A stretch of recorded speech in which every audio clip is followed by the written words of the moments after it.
Between 1914 and 1918, a revolutionary new theatre of war was created, the air.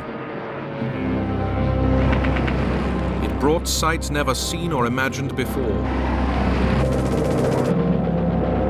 There were massive dogfights. I can see the scene now. It was just like a cloud of flies in the sky. All moving quickly, of course, very quickly, and diving. There were terrible crashes and a casualty rate which, at times, meant pilots were almost certain to be killed. I kissed my mother. I cleared everything right up, and I said, "Goodbye, Mum. I don't think I shall ever see you again." And that is the attitude you had to take. You were going to die. This air war saw aeroplanes which somehow took off from a platform on a ship's guns. And the invention of a radical new concept, the aircraft carrier. It fueled a technological arms race as designers on both sides sought to outwit each other. A race which ushered in the modern age of fighters and bombers. And a new breed of hero, the ace. Now this war in the skies can be seen as those pilots saw it, in color.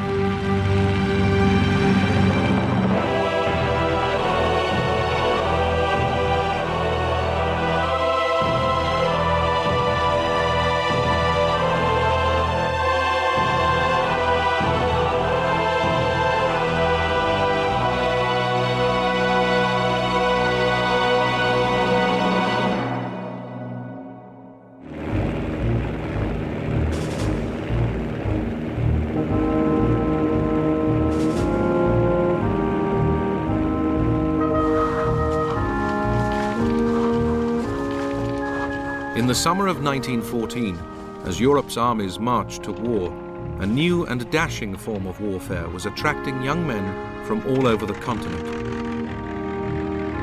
In Britain, they queued up to join what was called the Royal Flying Corps. The minimum age for a budding pilot was 17. The main theatre for these teenage pioneers would be the Western Front in France, once they'd got past the recruiting office. Up to that moment, it had somehow never occurred to us that anyone else had thought of joining the Royal Flying Corps. It was our own brilliant and original idea. No one else could have had it. So great was our dismay to find a long queue of young men waiting ahead of us. Our hope buoyant till that moment dropped, deflated. Are all these chaps trying to get in too? Looks like it. Then silence, and the slow shortening of the queue, each of us staring anxiously at the faces of those leaving, trying to read in their eyes, has he got in? Shall I? The aircraft was only 11 years old when the First World War started. And if you think of yourself as a 19 or 18-year-old boy, really, looking at these machines, they are the Ferraris of their day. They are the Harriers of their day.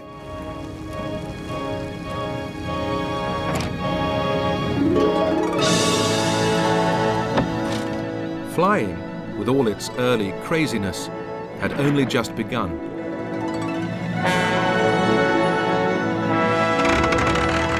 In 1903, the Wright brothers made the first powered flight at Kitty Hawk in North Carolina.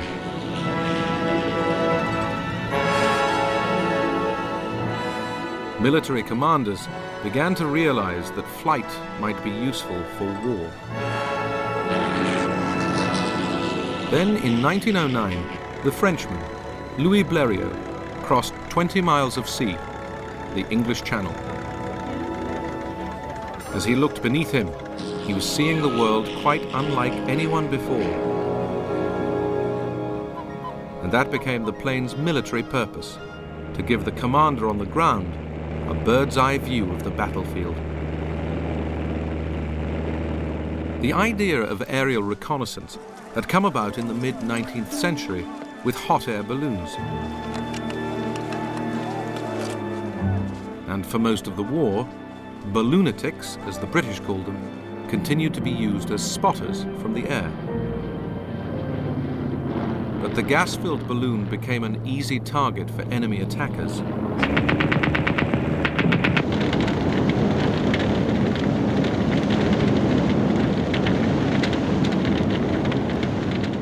To make life safer, from 1916 onwards, balloonatics were allowed to use the folding parachute, which had first appeared in America 30 years before. Allied pilots would not be allowed parachutes throughout World War I, as their commanders believed they might be encouraged to abandon their aircraft unnecessarily. Parachutes were the key to a new form of balloon defense. When the balloonatic spotted an enemy aircraft, he would immediately parachute to safety. The ground crew would then try to winch down the balloon before it went up in flames. It was hardly a satisfactory solution, and the smaller, speedier aircraft would end up as the key to aerial reconnaissance, using photography to spy deep into enemy territory. If you photograph something, you can see things that an ordinary observer can't, because you can take it home, develop the photograph, get a large size version of it, have a big detailed look and see it. You can spot gun positions, you can spot paths, you can spot command positions. As well as taking photographs, pilots were able to radio their findings back to ground controllers. The only way for the enemy to stop the information getting through, or the pilot returning to base with his priceless photographs, was to shoot him down. But in these early days, that was difficult. One of the biggest initial problems with having any effective armament on planes, be it bombs or machine guns or whatever, is simple weight. These are very primitive aircraft, very flimsy, very low-power engines. They have problems even lifting the pilot up, let alone a big, heavy machine gun with all its ammunition. Pilots had a further obstacle. The propeller in front was in the way. The first solution came in April 1915 from the French pilot Roland Garros.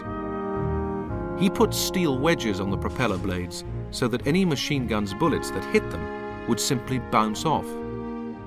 Now, that's obviously not an ideal solution, first of all because of the extra weight of the armour to withstand the machine gun, and also because you've got 1 in 10 bullets flying off God knows where, and some even might come back and hit your own aircraft.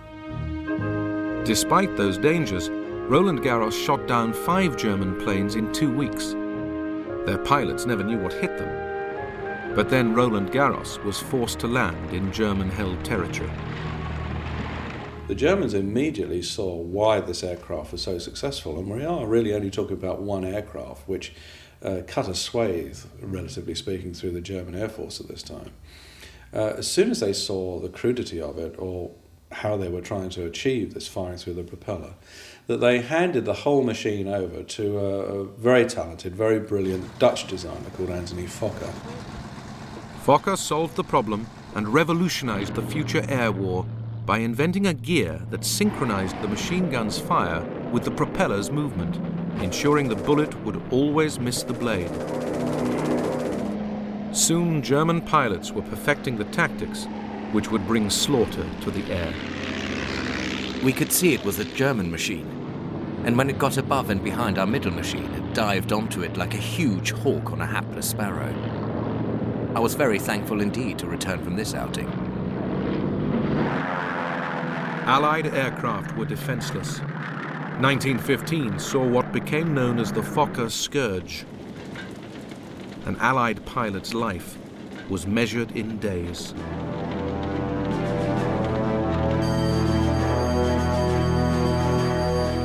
The Fokker Scourge of 1915 was annihilating British and French pilots. But the army desperately needed its eyes in the air.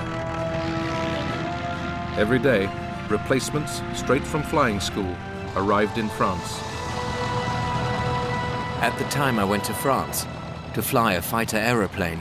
I had not even flown the type which I was to fly over the lines the next morning, let alone not having received any fighting instructions. Many went out with as little as 5 hours training. The 2 lads I crossed the channel with and talked to on the boat both shot down before I'd been over the lines. People were being killed every day. My best friend was there one evening, and he wasn't there the next day at lunch. This was going on all the time. You had nobody at your side. Nobody who was cheering with you, nobody to look after you if you were hit. You were alone. You fought alone and died alone. There are certain instances whereby pilots would arrive in the morning as replacements and be dead by the afternoon and hadn't even unpacked their kit. The head of the Royal Flying Corps, Hugh Trenchard, ordered that fresh pilots should be sent every day to take the places of the dead at the mess dinner table. If, as an ordinary pilot, you see no vacant places around you, the tendency is to brood less on the fate of the friends who have gone forever. Instead, your mind is taken up with buying drinks for the newcomers and making them feel at home. 1915 was a continuing disaster for Allied pilots. The Fokker scourge lasted 9 months. During it, the average life expectancy of a British pilot was just 11 days. You expected to be killed any moment. Oh yes, you never thought about life in any way at all, just doing the job, you know. There was quite a lot of demoralisation, and there was a lot of recriminations about the inadequacy of their own aircraft. Hugh Trenchard knew that losses were inevitable, and that in effect the war in the air was no different from the war in the trenches in terms of the attritional nature of the contest and the massive casualties that would be sustained before any kind of victory.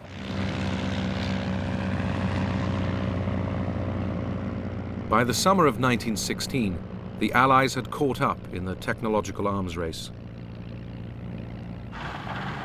Their planes now also had forward-firing machine guns. New models came on stream which were faster, lighter and more agile.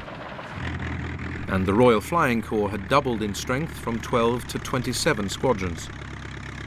The Fokker scourge was ended. For the Allies it was an immense relief, as by now the Flying Corps was more necessary than ever.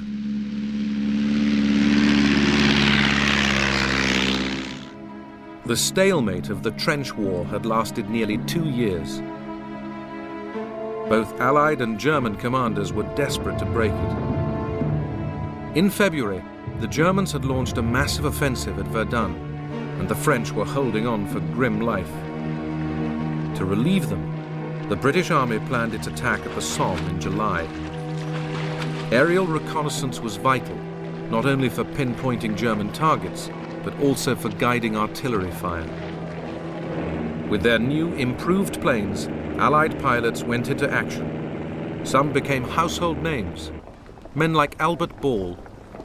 Albert Ball was an inspirational pilot for the Royal Flying Corps because no odds were too great for him, and it in a way mirrored the whole Royal Flying Corps approach that Trenchard had. They were not afraid of odds. They would always go for it, even if it meant their own death. They say I crashed to the ground at 120 miles an hour, and to look at the undercarriage I should think that I did. However, it's nearly ready for flying again now. It was a rum feeling coming down, for I had time to see that my number was up. However, it wasn't. Ball was not the future of the Royal Flying Corps. He couldn't be. He relied on luck to stay alive. He'd come back with his aircraft riddled with bullets.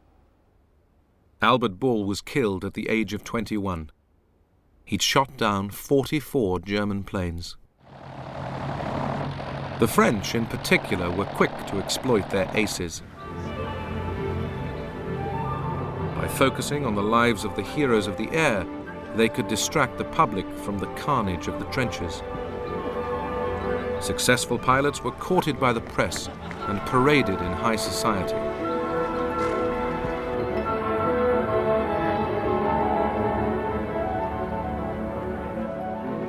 The Germans, too, were quick to celebrate their aces.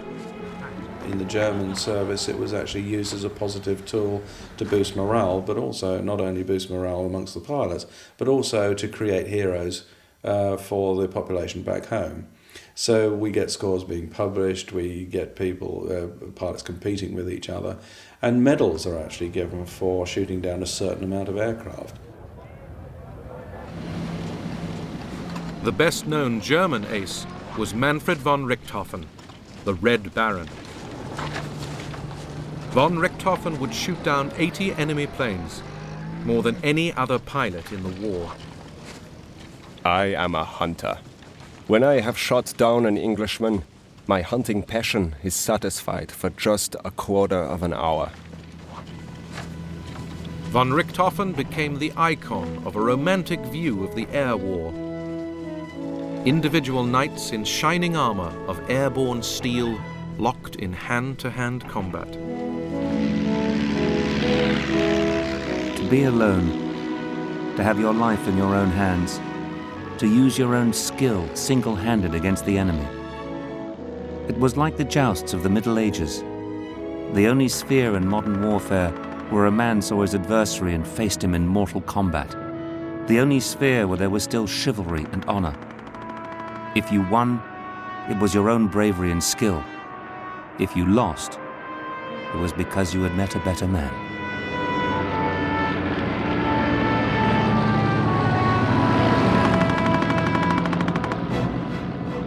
But oh, my old ma, one can't lay down the rules while on mere earth for people on fighting patrol in the air. You are a different man. At least, you aren't a man at all. That is, I am not.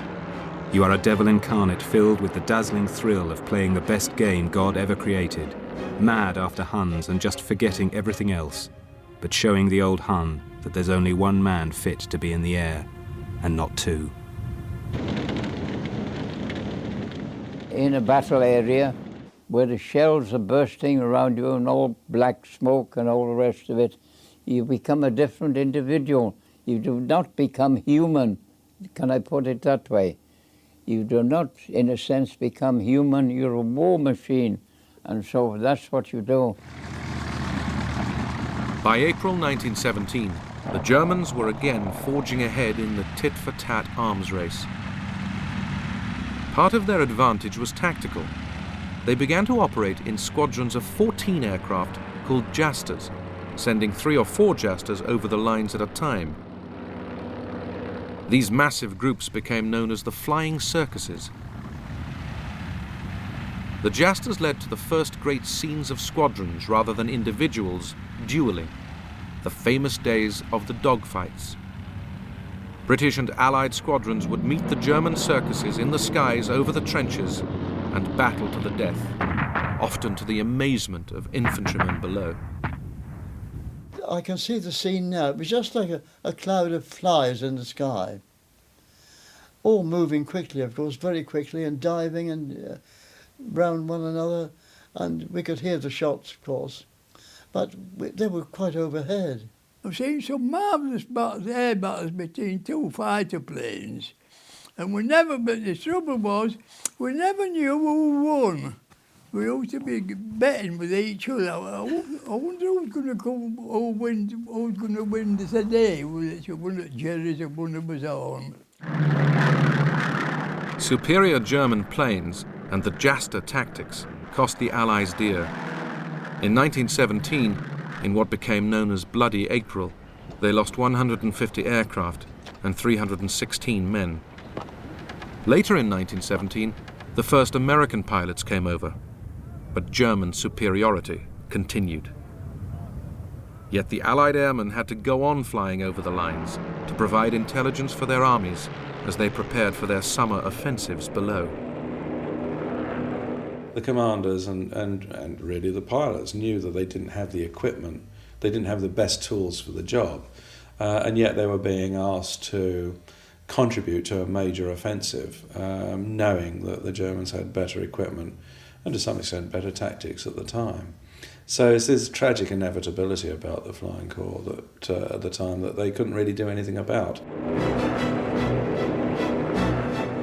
We got into a dogfight this morning with a new brand of Fokkers, and they certainly were good.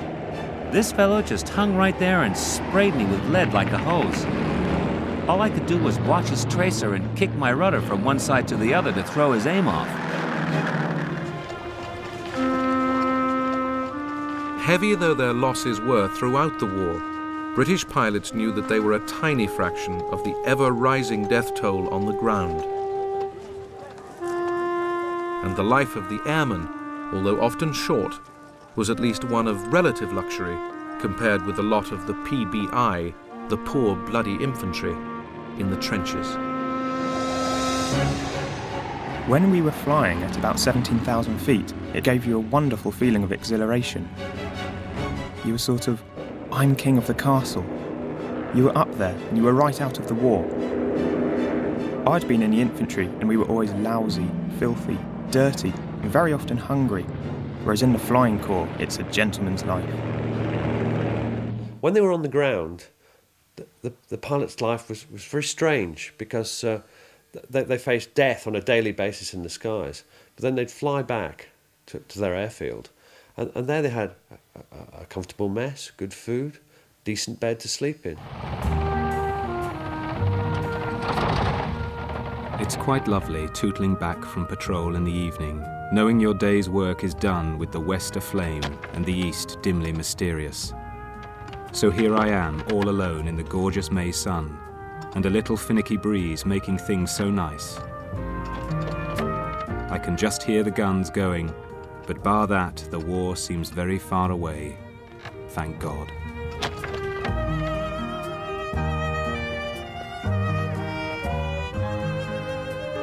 We are under canvas and have our mess in the open in a small wood. It is very nice when the weather is hot, as it has been lately. Although we are within range of the shell fire from big guns, at present you would not know there is a war. I'm sitting in a wood out of the sun, and the only things to be heard are the machine guns shooting away in the distance and the mess gramophone.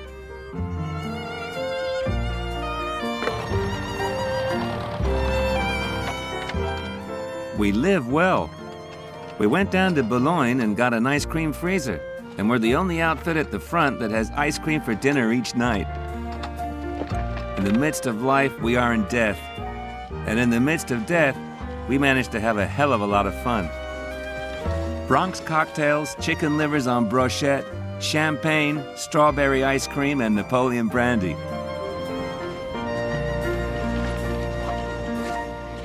They were basically normal young men who might be killed any day, and they lived their lives to the full. A lot of them did suffer badly from nerves as the time went on, and they could see their death approaching. The heat of the long summer days was terrific, and our flying hours were many. All these facts assisted to play upon the temperaments of those who were flying. I can remember my bedroom companion felt as I did, and how each of us lay awake in the darkness thinking of dawn patrol the next morning. At last we could bear it no longer, and admitted a mutual feeling of terror and foreboding. We lit the candles, and after that felt a bit better, and somehow got through that night as we had to get through the next day. One pilot was tormented by a nightmare, a face. The face would appear vague and distant, and would slowly come nearer until it seemed as if the face and he were literally nose to nose, staring at each other. That's all, just staring. Then he would wake up, his sleep spoiled. Who was it? Was it a man he had killed? Or was it a man waiting for him in the sun?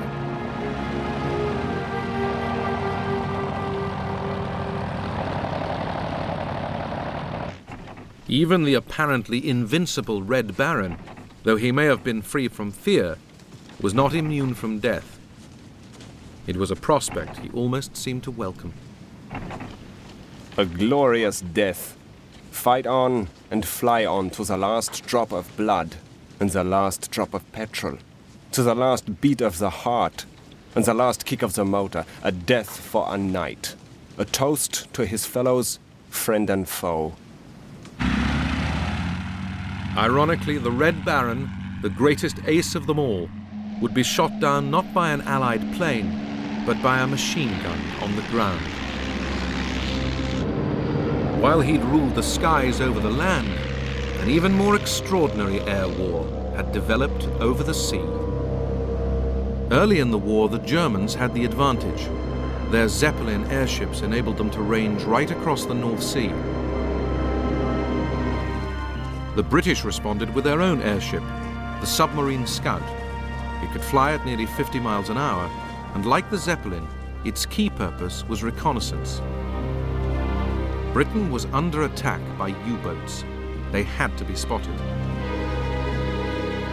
In early 1915, the call went out throughout the Navy for volunteers to form a new naval air service.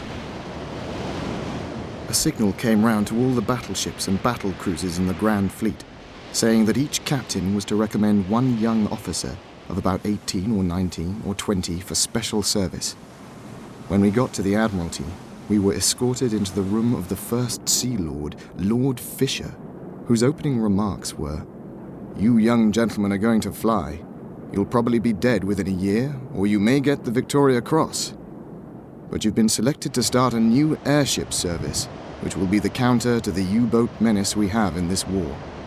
If you don't want to fly, come and tell me in 48 hours' time." Few hesitated to join up and fly high. To fly a ship on a nice day was a really delightful experience. One felt the air was entirely one's own. You could go where you liked within the ship's range, fly at what height you liked, what speed you liked.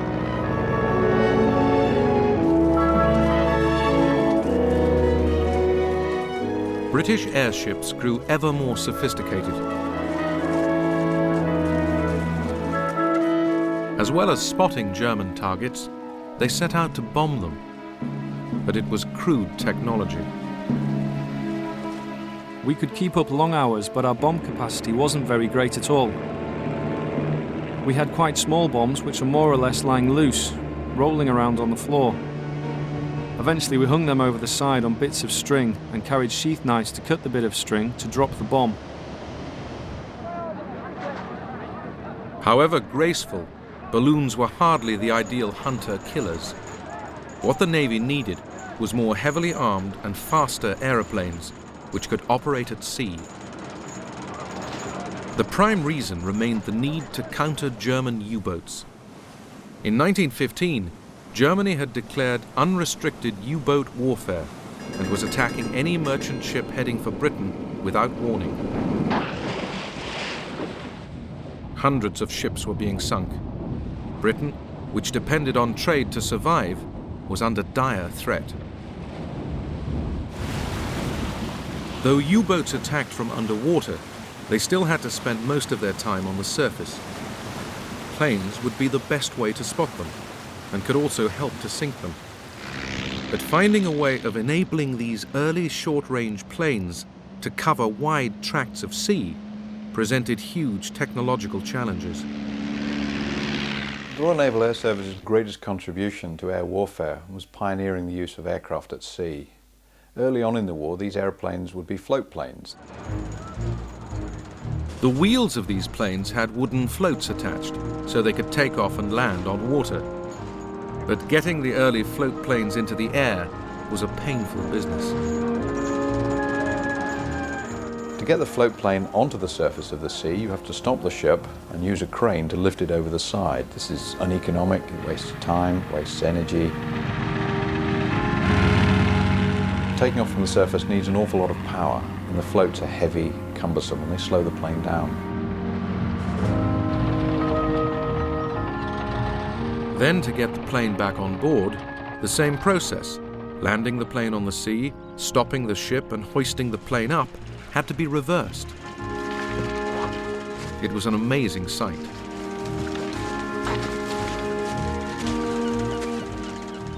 Float seaplanes struck you as being aeroplanes on a visit to the seaside, which had put on huge galoshes in order to keep dry. On seeing one pass overhead, it was usual to say, "There she goes with her big boots on."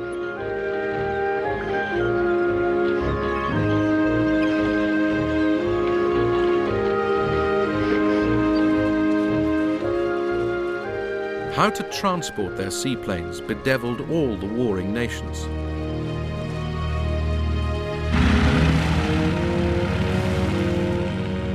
This was an early Russian version. The Russian solution was to tow their planes at sea behind. All very well when it was calm, hopeless in a storm. As for the Germans, their fleet hardly ever put out into the open sea, so their seaplanes were launched from slipways. But for pilots of every nation, the flying was chancy. What worried me the most was the thought of being seasick. I had seldom been afloat apart from 1 or 2 rowing boat trips at the seaside, and I imagined that everyone except hardened sailors was automatically ill whenever there was any swell. After running a very long way, you pulled back with all your might, and with any luck lumbered into the air to stagger around at 300 or 400 feet. Although on one occasion my logbook tells me we actually reached 1,200 feet. The first British mass-produced seaplane was the Short. It was more than simply a spotter, as it could be armed with bombs. That added weight, and pilots didn't always make it into the air. I taxied out before a full gallery, onto a sea as calm as the proverbial mill pond. You think that the machine would unstick? Not by a jugful. I squatted about on the glassy surface like a wounded duck for 20 minutes or more, until the water in the radiator was boiling and the cockpit was like a Turkish bath. These primitive seaplanes cannot operate off anything really other than an extremely calm sea. They can't take off or be recovered unless the sea is absolutely flat calm. And obviously in the North Sea, that doesn't happen very much. A further answer to the U-boat threat was to build a much longer range aircraft which could operate from calm harbours. The flying boat came into being. In 1917, a flying boat sank its first U-boat, but their pilots had no backup. Personally, I consider flying boat fighting was more desperate work than that carried out over the French front. I say this because, added to the ordinary chances of combat, you had the long journey over a deserted sea both before and after your fight. The North Sea is a nasty customer, fog, high seas, low cloud, etc. being more the rule than the exception. You always knew that if you got engine failure or some trivial mishap, you had the ever-present chance of being drowned, with only the smallest chance of rescue.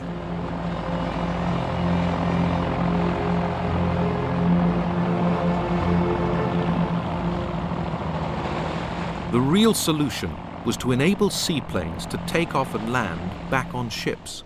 Some extraordinary experiments began with the Sopwith Pup. When one was required to fly off, the platform was quickly rigged up, with planks on the turret right up to the end of the guns. With the guns at a certain degree of elevation, the total slope of the platform was slightly downward. That gave a run for the aircraft of about 75 or 80 feet.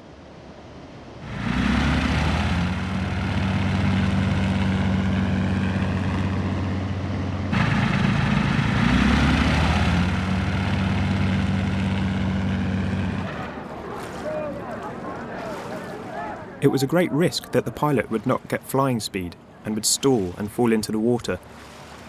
But he would only miss the crest of the waves by not more than a couple of feet if he had judged the thing properly. It was an extremely hazardous operation, and I used to watch these pilots with enchantment, with great admiration for their courage and skill.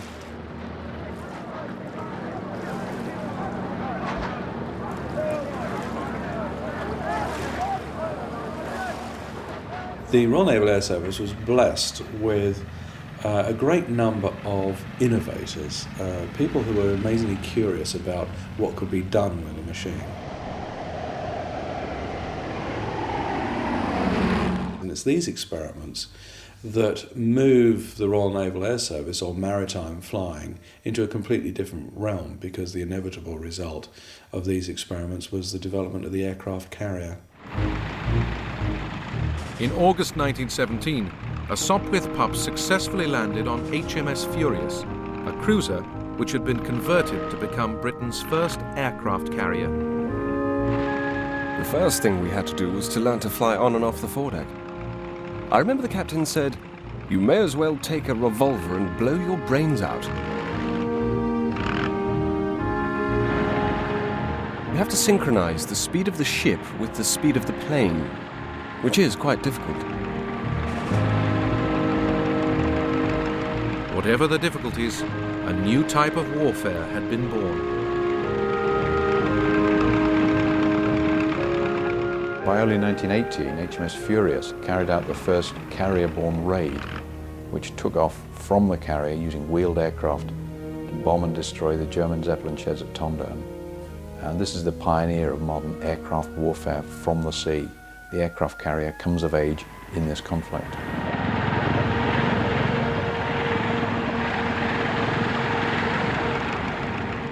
At the same time, yet another technological breakthrough was happening on land.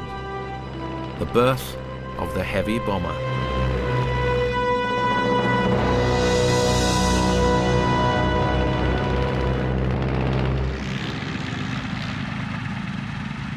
By the summer of 1917, Allied pilots on the Western Front had once again caught up with German technology. Now both sides would pay more attention than ever before to a new phenomenon the war had brought.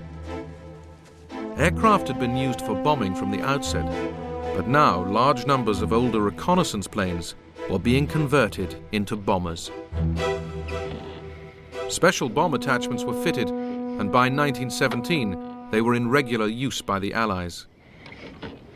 They came in a box, a half a dozen at a time, wrapped in cotton wool.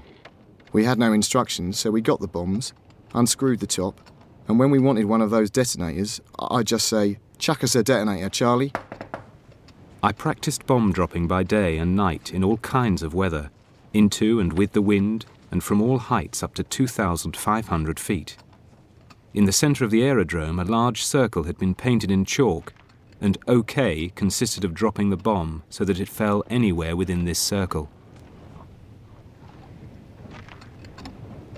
Bombing was used to try and interfere with the movements of enemy troops.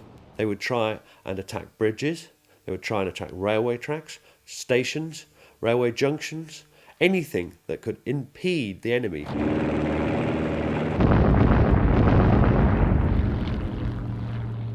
The bombers, flying low to drop their load, came under increasingly heavy anti-aircraft fire. The British called it Archie.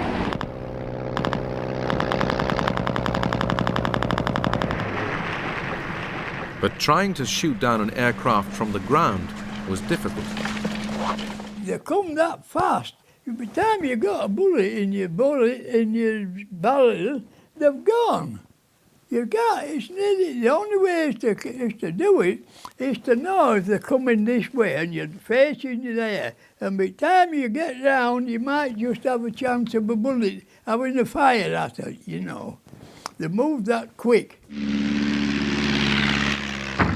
Gradually there were more and more anti-aircraft guns, but not that many aircraft were shot down by them. It was more a disruptive thing, and it's a very good indicator of the nerve of a pilot, because they'd laugh at Archie. Well, first they'd be scared, then they'd laugh at it, and then as their nerves started to go, they'd start to obsess on it and start to worry that this day that puff of smoke next to the aircraft might actually hit them.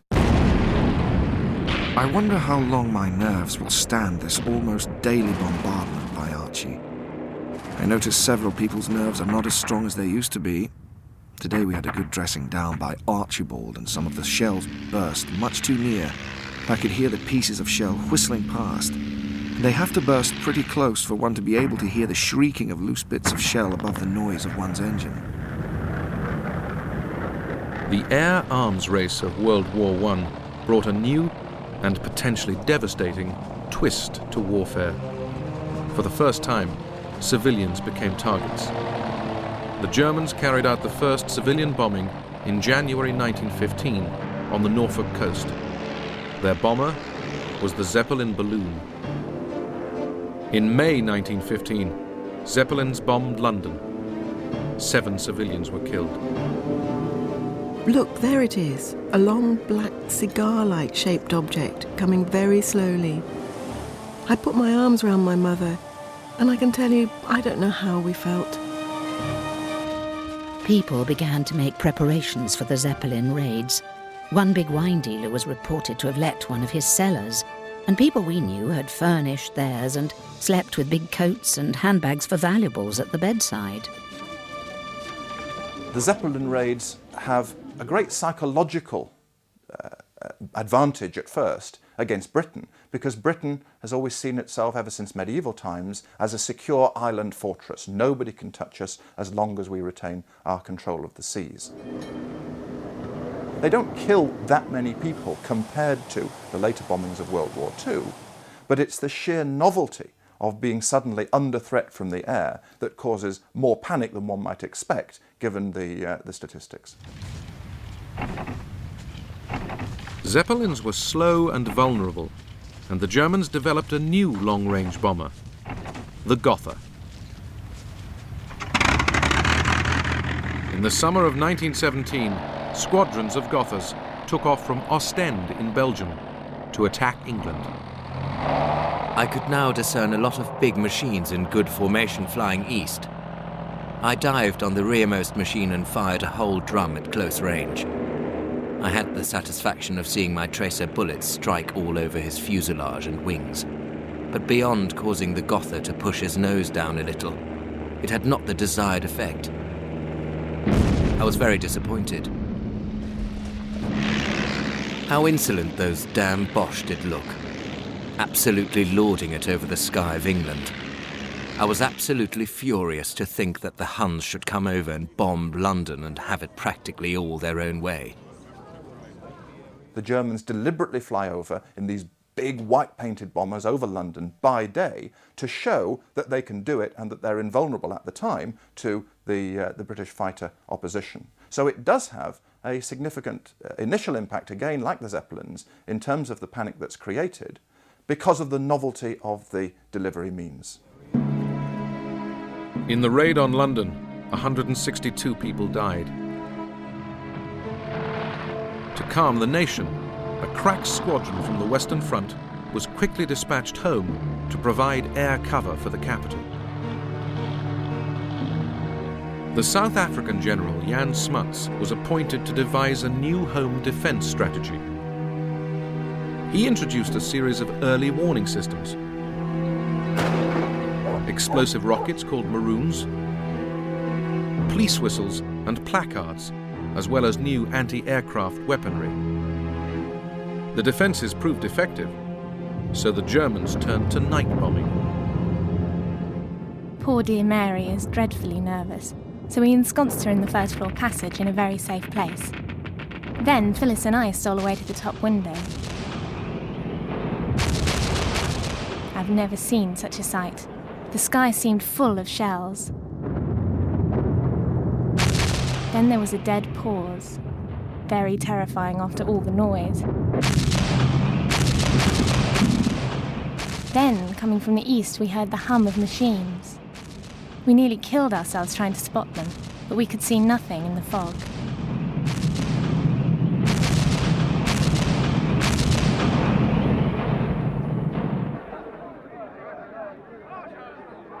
Even by night, the British anti-aircraft defences proved so effective that the bomber raids petered out.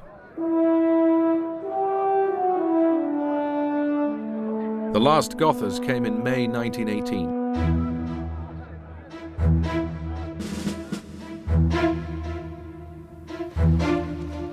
The British had also developed their own heavy bombers, like the Handley Page, which had the range to attack targets in Germany. These new flying machines were taking war to a new level. In 1918, General Smuts prophetically wrote, "As far as can be foreseen, there is no limit to the scale of aviation's future independent war use, and the day may not be far off when aerial operations, with their devastation of enemy lands and destruction of industrial and populous centres on a vast scale, may become the principal operations of war." What's most distinctive about the air war in World War I is how quickly it evolves. You start out with very, very primitive techniques, observation balloons and observation aircraft. By the end of the war, you've got strategic bombing, fighter squadrons, carrier air power, and the whole panoply of air power as it would later evolve during the century. For all the strategic and technological change that lay behind it, the war in the air ended up with individuals in their small machines fighting a latter-day hand-to-hand combat. The cost to them was very high. These young pilots may have died in their thousands rather than the millions in the trenches, but their chances of survival were every bit as low. The death of one ace, an American called Raoul Lufbery, summed up how they saw themselves. His mess song reflected a pilot's knowledge that his life was thrilling but short. We meet 'neath the sounding rafters, the walls all around us are bare. They echo with peals of laughter, it seems that the dead are there. So stand by your glasses steady, the world is a web of lies. Here's a toast to the dead already, hurrah for the next man who dies.